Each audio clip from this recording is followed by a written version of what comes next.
Hi,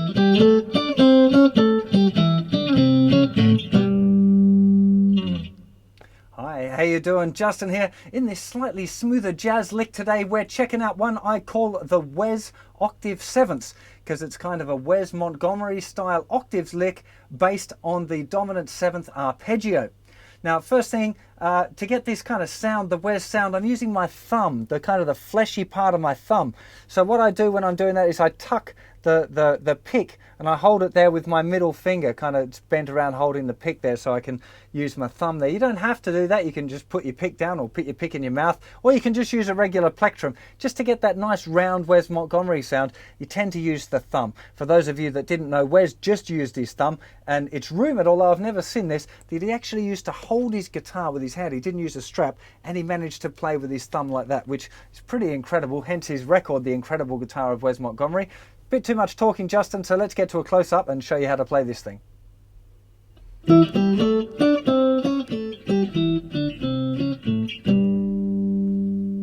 Okay, let's have a look at this little thing. The first thing that you want to notice, there's lots of things in this lick, and the first thing is the octave shape. Now, there's a couple of different approaches. Generally, if we're playing with what I think of being the root note on the 4th string here, and the octave, of course, will be that's the 7th fret of the 4th string, and the octave, which is the note A, the root note in this case, because this fits over an A7, is at the 10th fret with a little finger. That's the first kind of octave shape, and that's pretty much the way that most people play it. You might want to get used to, second finger is just reaching over here and touching those thinnest 2 strings, because when I'm strumming, I can strum all of the strings and only those 2 octave notes are coming out.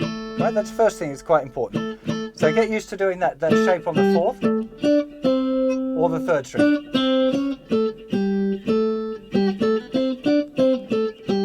Now, when we move to the 5th string root, there's 2 kind of schools of thought here.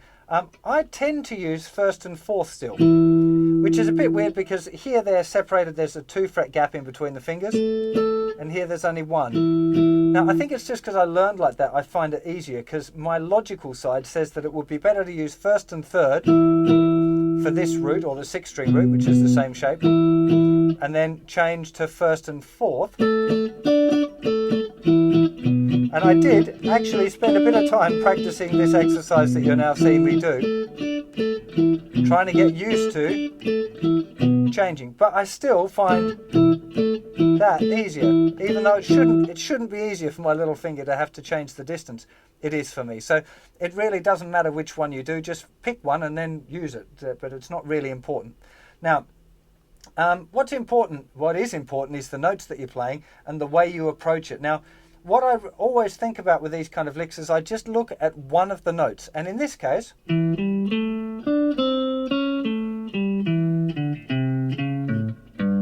that's the lick.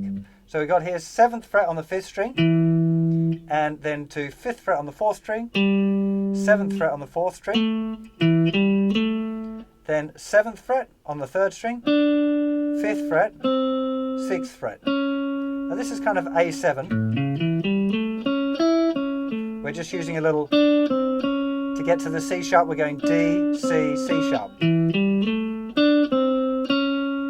Then 7th fret on the 4th string again, 5th fret, 7, 5, 3, 4, 5, 3.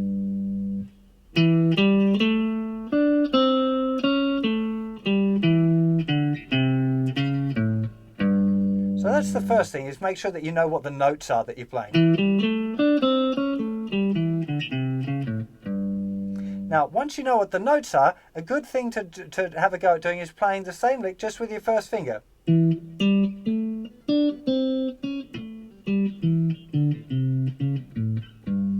Yeah, now that's something that I practiced whenever I was doing Wes stuff. I would practice with the first finger first and get used to kind of what the lick felt like before I started trying to add the octaves in. Then once you feel confident with that, then it's time to add the octaves. Now, like I said, I'm going to use my first finger, little finger, for the whole thing.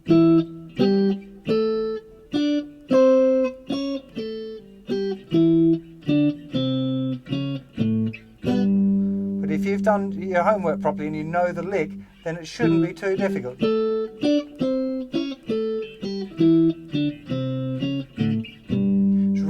the big trick with the octaves is making sure that all of the notes are still muted. That's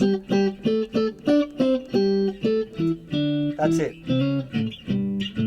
Good thing to practice, incidentally, is your arpeggios straight. It's just A7 arpeggio with the little, and then sliding up to the major third if you want. They're the kind of the tricks that Wes employs.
I'm sure you'll have loads of fun playing around with the Wes octave trick. It really is quite a good one. You can sit and do it for hours, as actually I just spent half an hour just jamming around with my little blues there. I'm only going to show you a clip of it because I was making lots of kind of hazardous stuff too. But that's the point.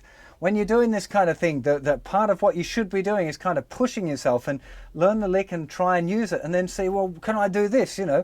And sometimes I call it falling off the skateboard, you know, because I'll sit there and I've got this idea going and I'll go, oh God, and then I'll just end up in this kind of bad place where it just sounds rough and I hit some rough notes or whatever, you know, and that's what practice is for.